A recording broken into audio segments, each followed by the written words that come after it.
சூறாக்கள், அந்த தருத்த ஷரீப், அந்த துவா, அதை கூட மறந்து விட்டு முடியல. நீங்க கவனிச்சு பாருங்க, குழந்தை பிறந்ததுல இருந்து கொண்டு போய் கபர்ல வைக்கிற வரைக்கும் நபிகள் நாயகத்தை அல்லாஹ் எங்கேயுமே ஒதுக்கி வைக்கல. எல்லா அமல்களிலும் பெருமானார் அல்லாஹ் தஆலா சேர்த்து வைத்திருக்கிறார். ஏன்? பெருமானாருடைய புகழை கொண்டுதான் உனக்கு எல்லா பாவங்களும் மன்னிக்கப்படுகின்றன. ஜும்மாவுடைய நாள் வந்து விட்டால், ஆதம் அலைஹிஸ்ஸலாம் பிறக்கப்பட்ட தினம், ஆதம் அலைஹிஸ்ஸலாம் அழிக்கப்பட்ட தினம், உலகம் அழிக்கப்படக்கூடிய தினம், அந்த தினத்திலே என் மீது அதிகம் ஸலவாத் சொல்லுங்கள் என்றார்கள் பெருமானார் அவர்கள்.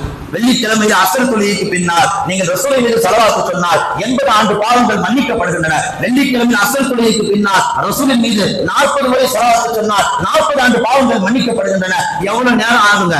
கன்றாய் பிடிச்ச பேஸ்புக்ல 1 மணி நேரம் உட்கார்ந்து இருக்கிறோம், யூடியூப்ல 1 மணி நேரம் உட்கார்ந்து இருக்கிறோம், டிவி தொடர் சீரியல்ல 1 மணி நேரம் உட்கார்ந்து இருக்கிறோம். அரை மணி நேரத்துக்கு ஒருத்த தாய்மார்கள் அந்த இடத்தை விட்டு நகரவே கிடையாது.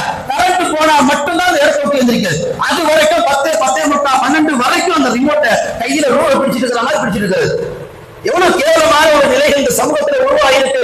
அப்ப இவ்வளவு நேரங்களை வீணடிக்கக்கூடிய நான் ஒரு வார வெள்ளிக்கிழமையில ரசூலின் மீது 10 நிமிடம் நேரத்தை ஒதுக்கி ஸலவாத் சொல்லிதான் பாருங்களேன்.